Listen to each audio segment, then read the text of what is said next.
wabarakatuh. Alhamdulillah wassalatu wassalamu ala Rasulillah wa ala alihi wa sahbihi wa mawalah wa la hawla wa la quwata illa billahi wa ba'd. Malaikat adalah makhluk dari makhluk Allah Subhanahu wa taala. Sehebat apapun para malaikat, malaikat tidak punya rububiyah Allah, apalagi uluhiyah Allah Subhanahu wa taala. Mereka sama dengan kita. Padahal kalau kita melihat kekuatan para malaikat itu luar biasa. Jibril alaihi salatu wassalam ketika menghancurkan negeri Sodom itu, bukan satu kota yang dihancurkan, 7 kota. Yang cukup dengan satu sayapnya ditancapkan ke 7 kota itu, langsung diangkat ke langit. Kemudian sampai di langit, ditumpahkan lagi ke bumi. Itu satu malaikat. Belum lagi kalau kita menceritakan tentang malaikat yang memikul arsy Allah Subhanahu wa taala.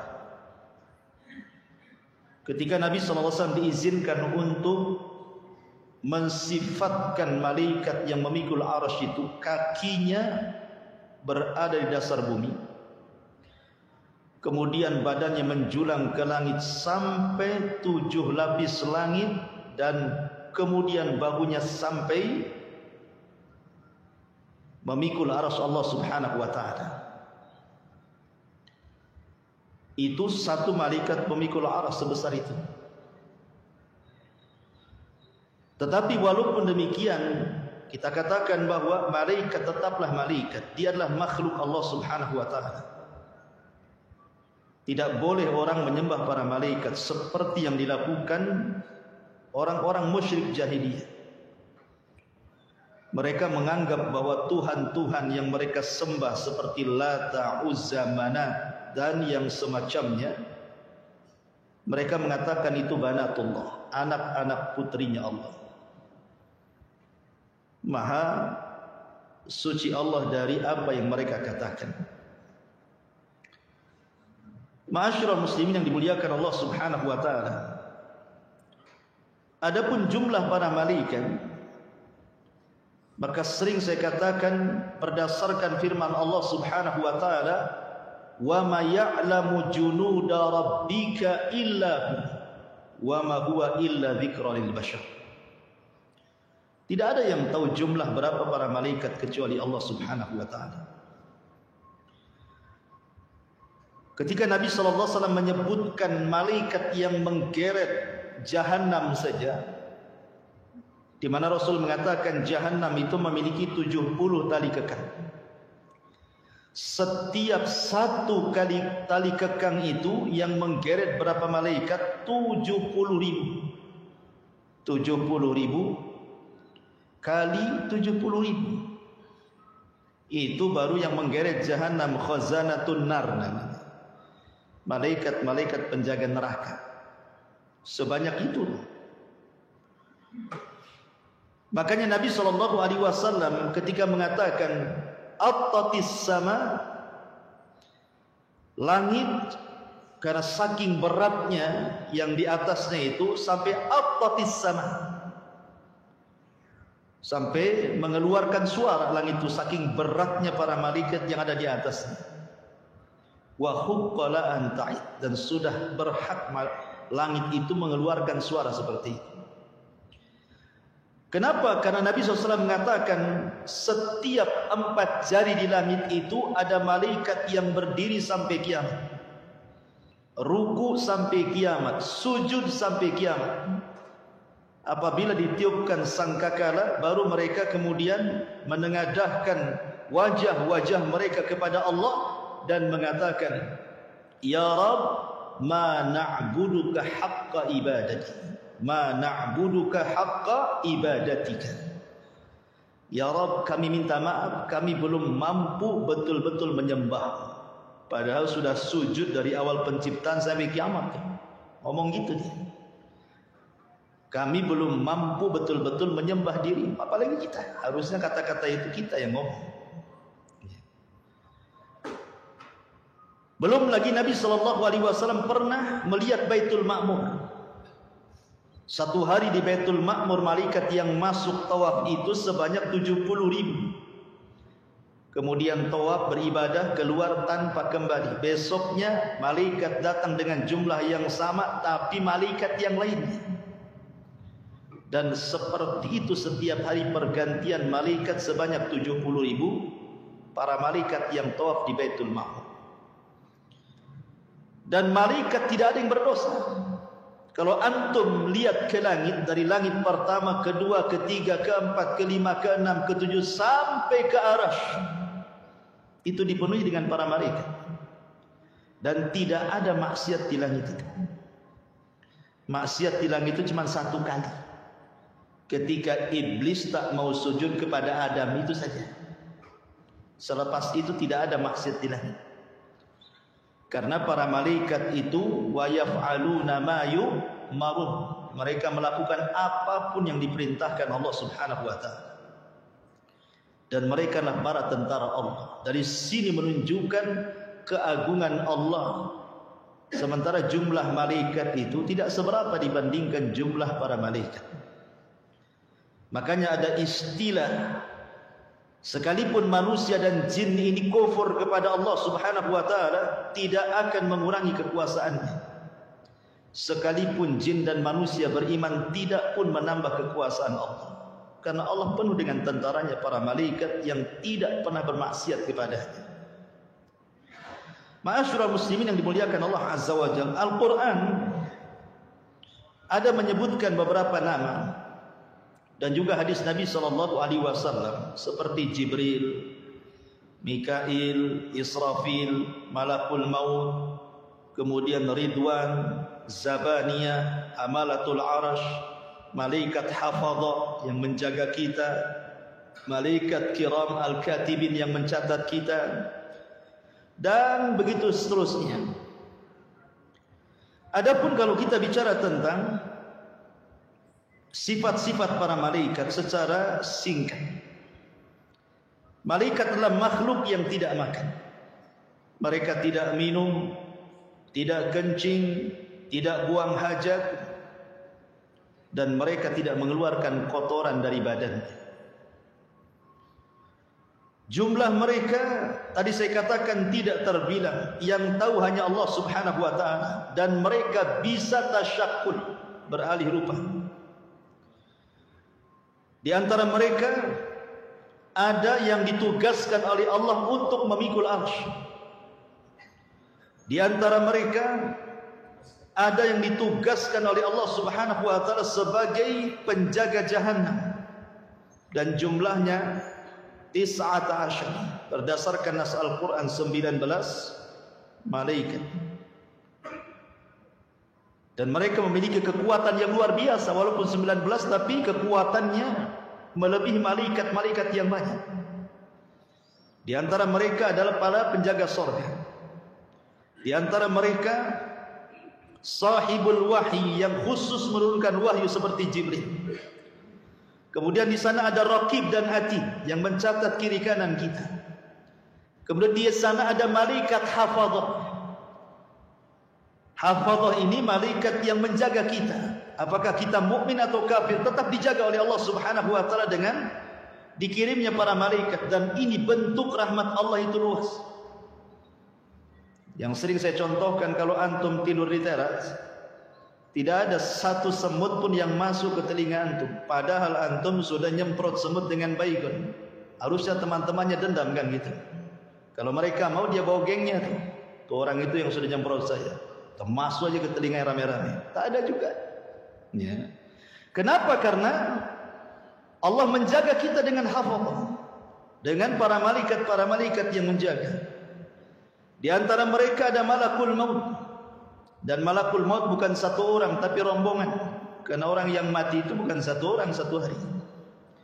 Di antara mereka ada yang meniupkan ruh, karena setiap hari janin itu setiap 4 bulan ditiupkan ruh. Di antara mereka ada yang khusus mencatat kebaikan di siang dan malam, berjumpanya hanya di waktu subuh dan waktu asar saja. Di antara mereka ada yang memang dihususkan untuk mewakilkan tumbuh-tumbuhan ditumbuhkan di bumi seperti Mikail, membagi-bagikan rizki kepada manusia di bumi. Kemudian di sana ada Israfil yang meniup sangkakala. Di sana ada malaikat yang Allah wakilkan untuk melakukan fitnah kubur, pertanyaan man rabbuka wa man nabiyuka wa ma dinuka, atau diistilahkan dengan Munkar dan Nakir. Dan banyak sekali para malaikat yang ditugaskan Allah Subhanahu wa taala. Ma'asyiral muslimin yang dimuliakan Allah Subhanahu wa taala, kita akan menyebutkan beberapa kaitan malaikat dengan kita.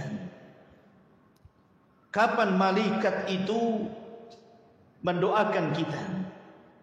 Kapan malaikat membenci kita?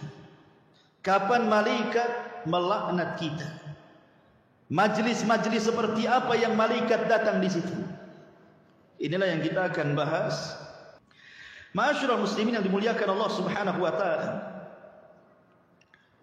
Malaikat ini adalah makhluk yang Allah Subhanahu wa taala fitrahkan kepada mereka cinta dengan kita kaum muslimin.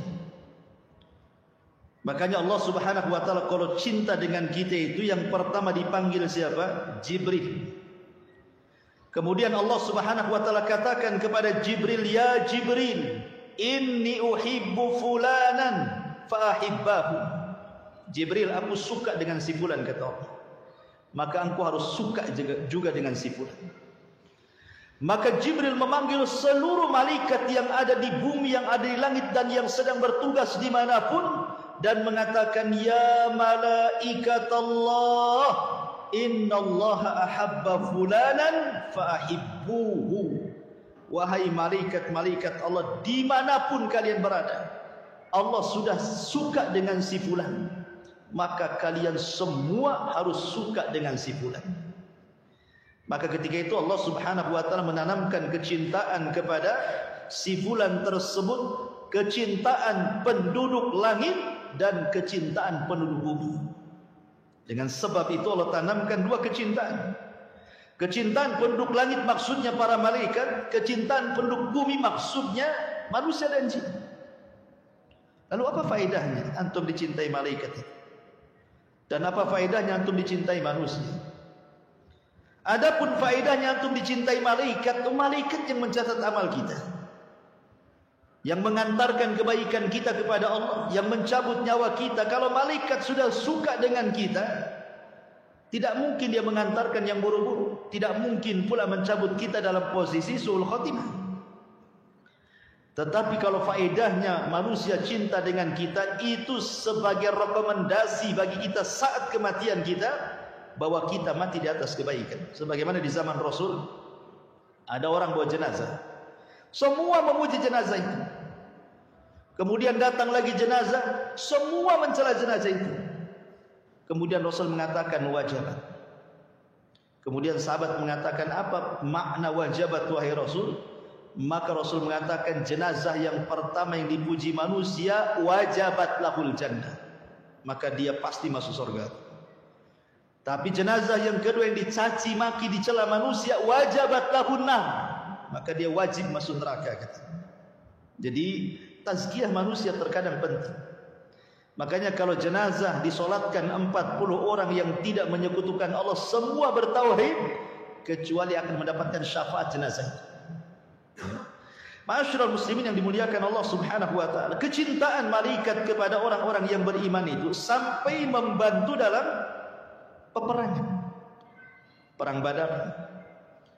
Kalaulah bukan karena Allah, kemudian 5.000 malaikat dipimpin Jibril, sudah kalah tuh perang Badar itu. Tapi Allah turunkan 5.000 malaikat dipimpin Jibril, menang perang itu.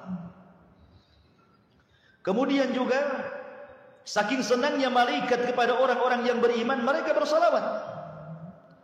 Sebagaimana Allah Subhanahu wa taala mengatakan dalam surah Al-Ahzab 43, "Huwallazi yusalli 'alaikum wa malaikatuhu liyukhrijakum minadh-dhulumati ilan nur wa kana bil mu'minina rahima. Dialah Allah yang telah bersalawat kepada kalian. Kalau salawatnya Allah, maksudnya Allah memberikan rahmat. Kalau ada kalimat salawat dari Allah, artinya Allah memberikan rahmat. Seperti innallaha wa malaikatahu yusalluna 'alan nabi. Ya. Sesungguhnya Allah dan para malaikatnya bersalawat kepada Nabi. Maksud salawatnya Allah apa? Memberikan rahmat. Maksudnya salawatnya malaikat apa maksudnya? Mendoakan dan memintakan ampun akan dosa-dosa kita. Jadi malaikat itu mendoakan kebaikan kepada kita dan juga mendoakan ampunan kepada kita. Walladzi yusalli 'alaikum wa malaikatuhu liyukhrijakum minadh-dhulumati ilan. Ma'asyiral muslimin yang dimuliakan Allah Azza wa Jalla, bahkan malaikat itu hadir di majlis-majlis ilmu, di majlis-majlis zikir, di majlis-majlis yang dibacakan Al-Quran di situ. Baik di masjid, baik di rumah, baik di majlis taklim, dimanapun. Kalau majlis itu ada zikirnya, ada mempelajari halal haramnya, ada bacaan hadis dan Qurannya, maka malaikat akan datang. Kemudian malaikat akan mendoakan dan memintakan ampun kepada orang-orang yang ada di majlis itu. Dan itu berdasarkan hadis Abu Hurairah radhiyallahu anhu. Kemudian juga para malaikat, mereka tidak pernah lepas dari kita. Malaikat itu tidak pernah akan lepas dari kita. Di sana ada malaikat raqib dan atid. Sejak kita lahir sudah diwakilkan oleh Allah untuk mencatat kebaikan dia dan menjadi korin dia yang baik. Belum lagi kesehari-hariannya. Tadi saya katakan ada malaikat itu yang setiap pagi dia memperhatikan kita dan mencatat amalan kita sampai waktu asar. Kemudian di waktu asar mereka naik ke langit, kemudian meletakkan catatan kebaikan kita di Sidratil Muntaha.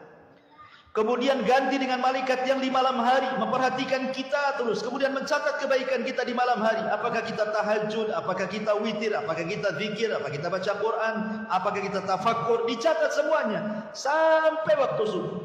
Kemudian naik, kemudian diangkat ke langit dan diletakkan di Sidratil Muntaha. Jadi malaikat itu terus akan memperhatikan manusia. Termasuk juga malaikat itu ada yang ditugaskan ikhwan, hanya menyampaikan solawat ke kuburan Nabi. Jadi kalau antum bersolawat Allahumma salli ala Sayyidina Muhammad, ini ada malaikat yang menyampaikan solawat saya, langsung melesat ke kuburan Nabi. Kemudian disampaikan, ya Nabi Allah, si fulan bersolawat kepadamu, maka Rasul akan bersolawat 10 kali kepada kita. 1 kali bersalawat kepada Nabi, Rasul bersalawat berapa? 10 kali kepada kita. Ya. Jadi ada malaikat-malaikat yang mereka mengaminkan setiap doa orang-orang yang beriman saat berdoa. Makanya Nabi SAW mengatakan, da'watul mar'il muslim li akhihi bi dhahril ghaibi mustajabatun inda ra'sihi malakun. Kullama da'a li akhihi bi khairin qala al malakul muwakkal bihi amin walaka bimithli. Doa seseorang kepada saudaranya tanpa sepengetahuan dia, maka ketika dia berdoa ada malaikat di atas kepala kita. Setiap kita berdoa untuk saudara kita tanpa sepengetahuannya, malaikat yang di atas kepala mengatakan, dan kau akan mendapatkan hal yang sama dengan doamu kepada saudara. Ma'asyiral muslimin yang dimuliakan Allah Subhanahu wa taala. Kemudian juga para malaikat itu memberikan tabsyir, kabar gembira, dan juga tahwib, penakut-nakuti saat manusia sedang sakaratul maut itu. Kalau dia ruhnya seorang mukmin, dikasih kabar gembira. Alla takhafu wa la tahzanu wa abshiru bil jannati allati kuntum tu'adun. Jangan takut, jangan sedih, surga sudah menanti. Tapi kalau dia ruhnya yang jahat, malaikat menakut-nakuti. Ukhruji ya ayyuhan nafsul khabitha ila sakhati minallahi wa ghadabi. Keluar wahai ruh yang jelek kepada kemurkaan dan kemarahan Allah Subhanahu wa taala. Ma'asyiral muslimin yang dimuliakan Allah Azza wa Jalla. Siapa orang-orang yang akan dilaknat para malaikat? Jadi malaikat itu ada yang ditugaskan Allah khusus untuk melaknat saja tugasnya.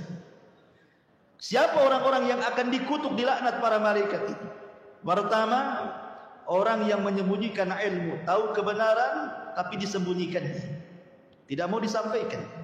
Dan itu berdasarkan surah Al-Baqarah 159. Innal ladzina yaktumuna ma anzalna minal bayyinati wal huda min ba'di ma bayyanahu lin-nasi fil kitab ulaika yal'anuhumullahu wa yal'anuhumul la'in. Orang-orang yang menyembunyikan apa yang kami turunkan dari keterangan-keterangan dan petunjuk setelah kami sampaikan dan jelaskan kepada manusia dari kitab tersebut, maka mereka orang-orang yang dilaknat Allah, dan mereka dilaknat orang-orang yang melaknat mereka, termasuk malaikat di dalamnya. Yang kedua, orang-orang yang melakukan bid'ah dalam agama. Nabi SAW bersabda, man ahdatha hadathan fa alaihi laknatullah wal malaika wan nasi ajmain, rawahul Bukhari. Orang yang mengada-adakan sebuah perkara dalam agama yang tidak ada contohnya, alias bid'ah, maka Allah akan melaknat dia, malaikat akan melaknat dia, dan manusia semuanya akan melaknat dia. Kemudian yang nomor 3, mati di atas kekufuran. Mungkin dia muslim dulunya kemudian murtad, naudzubillah. Maka orang-orang yang mati di atas kekufuran, maka Allah Subhanahu wa taala katakan dalam surah Al-Baqarah 161, innal ladzina kafaru wa matu wa hum kuffar ulaika alaihim laknatullah wal malaikati wan nasi ajmain. Orang-orang yang kafir kemudian mati di atas kekafiran, maka mereka dilaknat Allah dan para malaikatnya dan seluruh manusianya. Hati-hati orang murtad, kalau mati di atas kemurtadannya maka dilaknat para malaikat. Kemudian yang keempat, orang yang mencela para sahabat, seperti orang-orang Syiah mencela banyak para sahabat, bahkan mengkafirkannya, layak mereka dapat laknat malaikat. Orang-orang Nawasib, orang-orang Khawarij yang mencela para sahabat Nabi SAW, layak mereka mendapatkan laknat para malaikat berdasarkan sabda Rasul yang dikeluarkan oleh Imam At-Tabrani dalam Mu'jamnya, man sabba ashabi fa alaihi laknatullah wa malaikatuhu wan nas ajmain. Siapa yang mencela sahabatku, maka dia berhak mendapatkan laknat Allah, para malaikatnya dan seluruh manusia. Kemudian juga orang yang menakut-nakuti saudaranya seorang muslim dengan senjata. Kalau sekarang tidak dengan senjata, dengan handphone. Awas kok ya, ketemu di mana kita, awas ya kan, gitu ya. Dan ada orang nakut-nakuti dengan handphone, diteror, ya. Maka Nabi SAW mengatakan, man asyara ila akhihi bihadidatin fa innal malaikata tal'anuhu hatta yada'ab wa in kana akhahu li abihi wa ummi. Siapa yang mengisyaratkan kepada saudaranya sebuah senjata untuk menakut-nakutinya, tidak ditusuk, hanya nakut-nakuti saja, maka malaikat akan melaknatnya sampai dia letakkan tuh senjatanya. Kalau pakai handphone sampai diletakkan handphonenya gitu, ya. Kemudian yang nomor 6, manintasabah an yantasiba syakhsu ila ghairi abi, menasabkan yang bukan nasabnya, bukan turunan Nabi, ngaku-ngaku pula Habib, bukan turunan orang kaya, padahal kaya ngaku-ngaku pula itu loh bapakku menteri dari Hong Kong, ya. Dia ngaku-ngaku tuh. Kan banyak orang-orang ngaku-ngaku tuh biasanya zaman dulu ya. Ya kan ada tuh di sandiwara-sandiwara itu, datang dari kampung gitu ya. Kemudian lama di kota, rupanya tidak berhasil. Kemudian nulis status cari rumah yang bagus, selfie pula dengan rumah yang bagus tuh. Ini rumah saya katanya. Ini mobil saya. Itu tuh bapak saya yang ganteng tuh katanya lagi lewat. La haula wala quwata illa billah. Maka Rasul mengatakan, manidda'a ila ghairi abi, siapa yang menasabkan yang bukan nasabnya, fa alaihi laknatullah wa malaikatuhu wal malaikati wan nasi ajmain, maka dia mendapatkan laknat Allah, para malaikat dan seluruh manusia. Yang nomor 7, al-ghadar, orang yang berkhianat, diberikan amanah dia khianat, maka ini pun dalam riwayat Bukhari Muslim, fa alaihi laknatullahi wal malaikah, dia akan mendapatkan laknat Allah dan para malaikatnya. Yang nomor 8, irtikabul fasad wa zulmi, melakukan kerusakan dan kezaliman.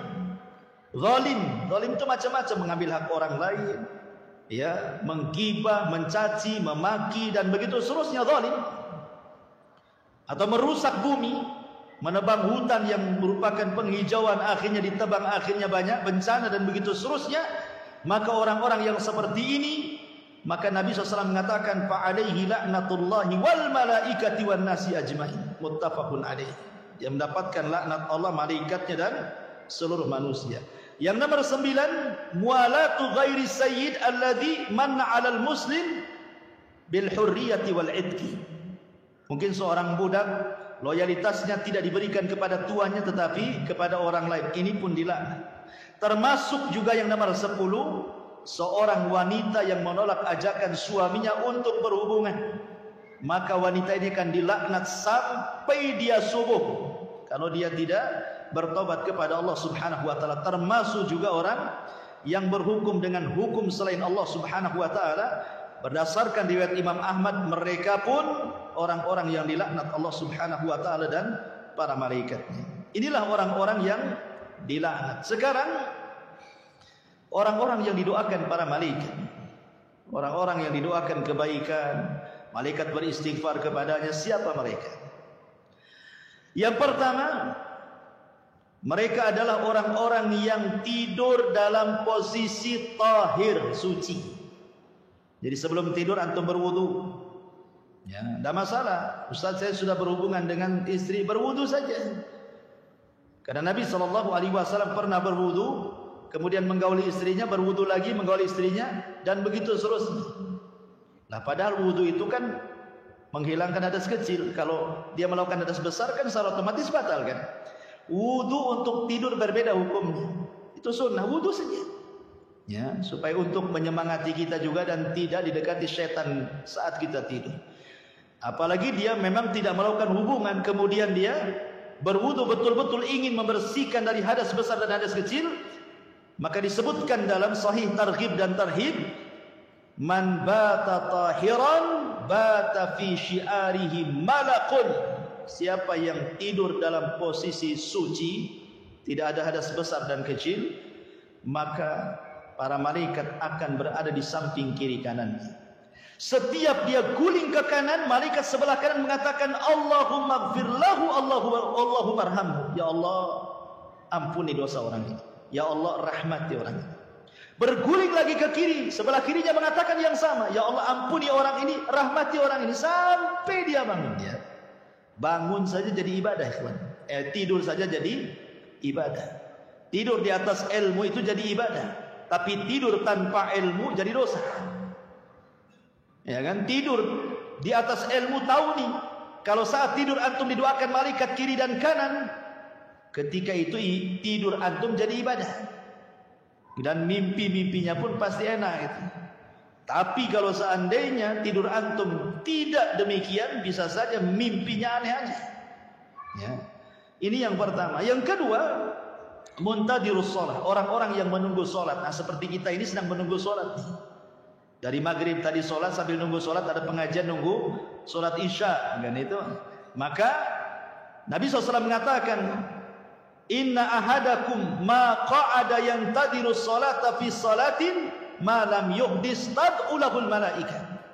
Sesungguhnya salah seorang di antara kalian tidaklah duduk menunggu solat setelah solat dan dia tidak berhadas sampai solat kembali, maka para malaikat akan mendoakan dia, Allahumma gfir lahu, Allahumma arhamhu. Ya Allah, ampuni dosa orang ini, ya Allah, rahmati orang ini. Kemudian yang nomor 3, orang yang berada di saf yang paling depan dalam solat. Ya. Kemudian juga orang yang di saf sebelah kanan, termasuk orang yang berburu saf paling depan, maka mereka adalah orang-orang yang didoakan kebaikan para malaikat. Kemudian juga orang-orang yang mendapatkan aminnya para malaikat. Makanya setiap imam saat membaca ghairil maghdubi alaihim waladhdallin, maka aminnya bareng-bareng. Jangan nunggu imam amin baru makmum amin, tapi bareng-bareng.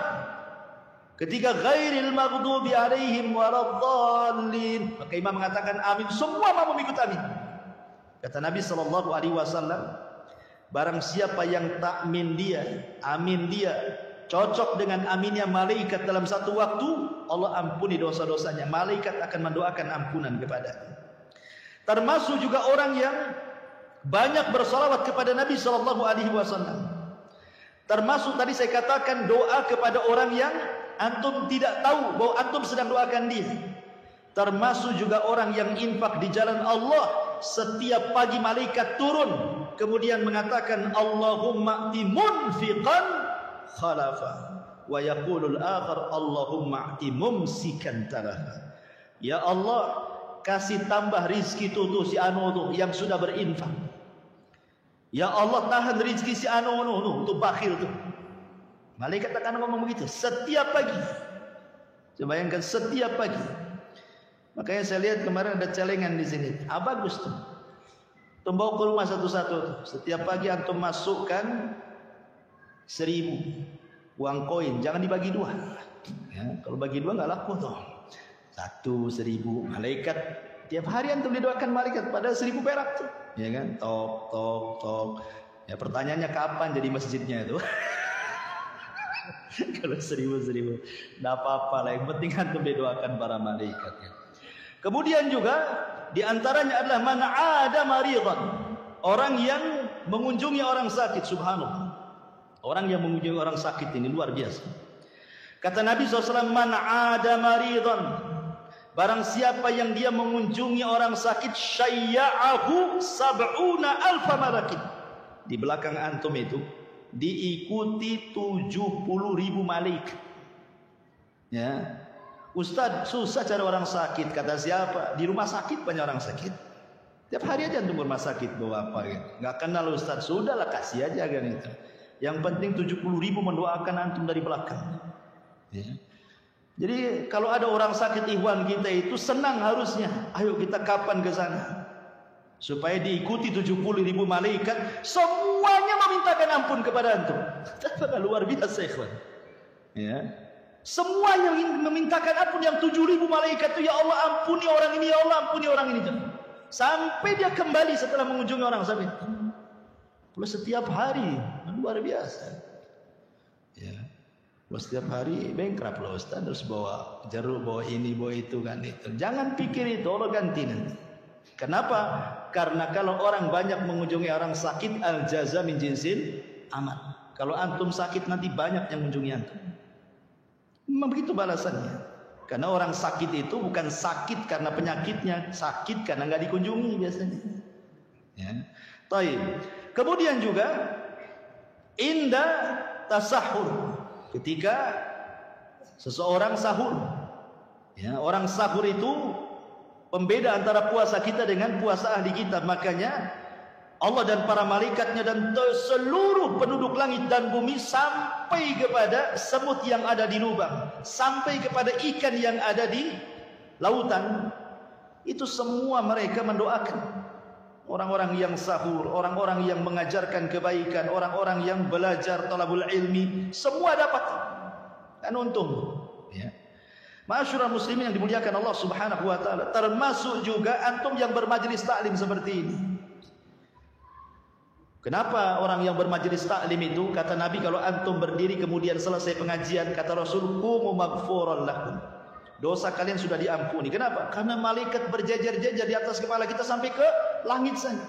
Dan malaikat yang paling atas berjumpa dengan Allah. Kemudian Allah mengatakan, ngapain kau berbaris-baris sampai ke langit, kata Allah.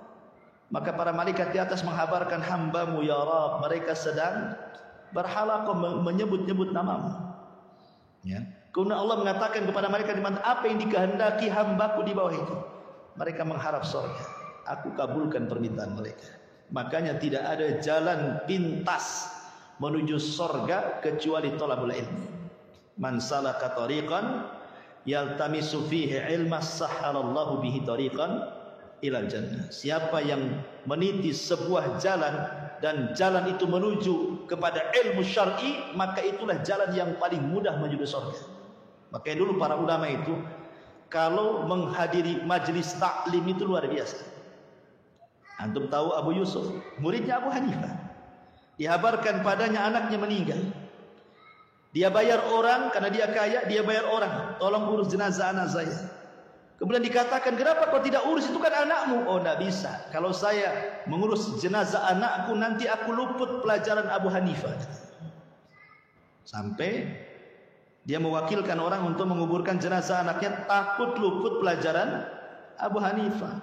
Antum mau telat ngaji sama saya, gak peduli amat katanya. Gak datang pun gak peduli. Kan nanti minggu depan ada lagi katanya. Subhanallah. Ma'asyiral muslimin yang dimuliakan Allah Azza wa Jalla. Inilah diantara orang-orang yang didoakan kebaikan oleh para malaikat. Ada amalan-amalan itu yang malaikat nyingkir dari kita, nggak mau dekat-dekat dengan kita. Ya. Seperti apa?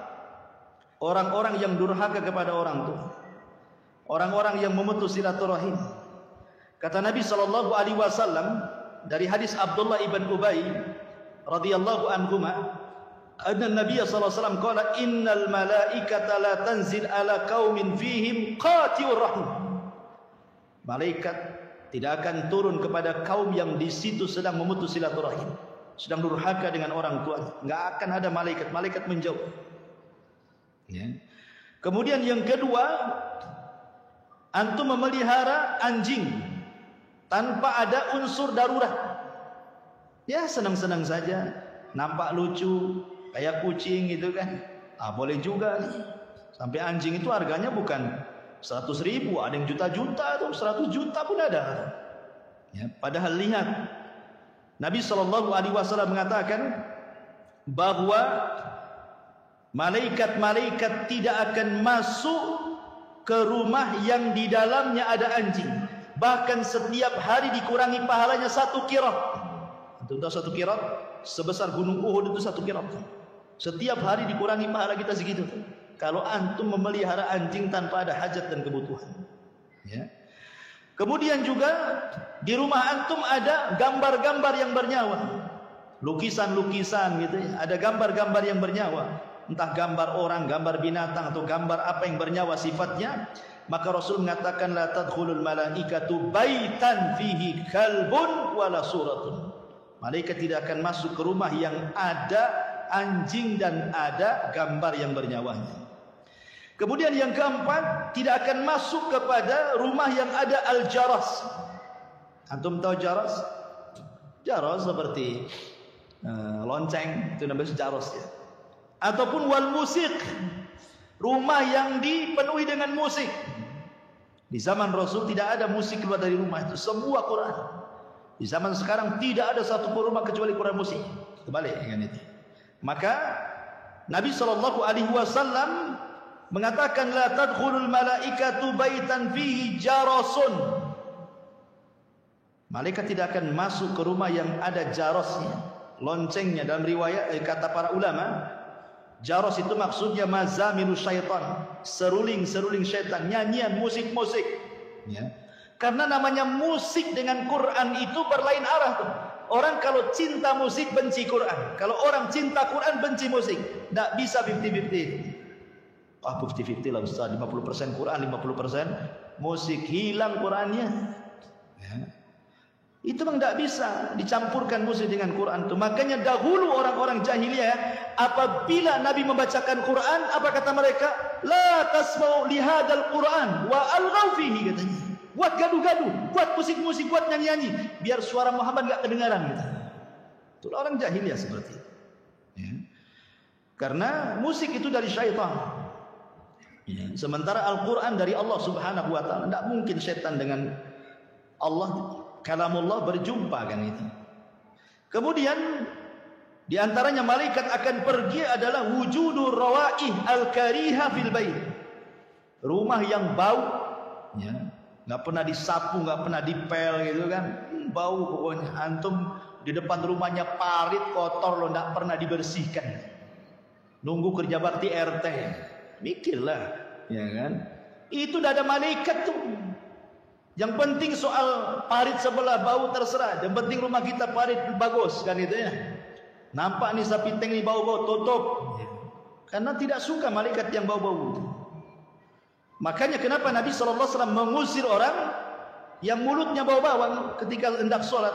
Kenapa? Karena malaikat yata'adza bihi kama yata'adza bihi banu Adam, kata Rasul. Karena malaikat tersakiti sama dengan kita yang di sampingnya juga tersakiti dengan bau manusia. Ya, makanya Rasul mengusir orang yang bau bawang, suruh bersiwak dulu. Termasuk juga wujudul bauli al-muntaqi fil baiti. Seseorang meletakkan najis di rumahnya, seperti umpamanya antum merawat orang sakit nih, yang terkadang dia tidak bisa kencing, terpaksa ditaruh di aqua gitu. Kalau sudah penuh cepat buang, biar bersih. Ya, karena malaikat tidak suka di situ ada najis-najis yang tergenang.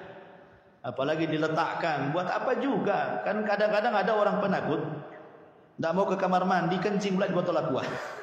Lupa pula dia tak buang gitu kan. Nah, dari sekarang antum lihat tuh, ada nggak tuh botol aqua yang ada kencing? Ya, periksa tuh. Ya, jadi karena malaikat tidak suka tuh ada najis-najis, ada kotoran-kotoran. Karena Islam itu mengajarkan kebersihan, ikhwan. Malaikat suka yang bersih-bersih, sebagaimana setan suka yang kotor-kotor. Tempatnya di tong-tong sampah, di tempat-tempat bau. Maka malaikat sebaliknya dibandingkan daripada syaitan. Makanya Nabi SAW mengajarkan sampai badan Rasul itu seolah-olah berapa kilo itu sudah kecium tuh. Rasul mau datang. Kenapa? Harumnya sudah nampak. Kalau antum baunya dulu, nah ini mau datang nih, siapa si anu? Baunya sudah masuk di hidung ini, kan masalah ikhwannya. Jadi di sini malaikat tidak suka dengan, dia akan pergi malaikat-malaikat dari bau-bau, dari sampah-sampah, dari kotoran. Maka ini tugasnya ibu-ibu, jangan malas kebersihan. Dan tugas bapak-bapak juga jangan ngotori rumah. Karena biasanya kalau istri pulang kampung seminggu, pulang itu kayak kapal pecah rumah itu. Entah diapain sama antum, sampah di mana-mana kan itu ya. Ma'asyiral muslimin, ini diantara amalan-amalan yang malaikat tidak suka di situ. Kemudian ma'asyiral muslimin yang dimuliakan Allah Subhanahu wa taala. Kemudian juga malaikat itu suka dengan orang-orang yang mereka berkunjung kepada saudaranya. Jadi saudaranya nun jauh di sana, umpamanya di Tanjung Pinang atau punya saudara, atau di Tanjung Uban, atau di Medan, atau di mana, atau di Jawa lah. Antum punya kawan, bukan saudara, kawan saja. Kawan di Batam dulu, kawan ngaji. Sekarang pindah tugas di Tanjung Pinang atau di mana. Memang antum ingin ke sana. Bukan ingin jalan-jalan ke Tanjung Pinang sambil mampir biar tak bayar hotel, bukan itu. Ya, maksudnya di sini adalah memang betul-betul datang ke sana untuk ziarah silaturahim, lebihnya jalan-jalan gitu maksudnya. Jadi niatnya bukan karena itu, bukan karena lagi hutang, tidak, ya, bukan karena pinjam uang, tidak juga. Memang pengen ketemu, rindu, seakidah, seiman, seislam. Di zaman Nabi SAW, Rasul menceritakan ada orang yang ingin berkunjung kepada saudaranya, diutus malaikat untuk mengikuti di belakangnya. Kemudian malaikat menjelma manusia menghadang orang ini. Kau mau kemana?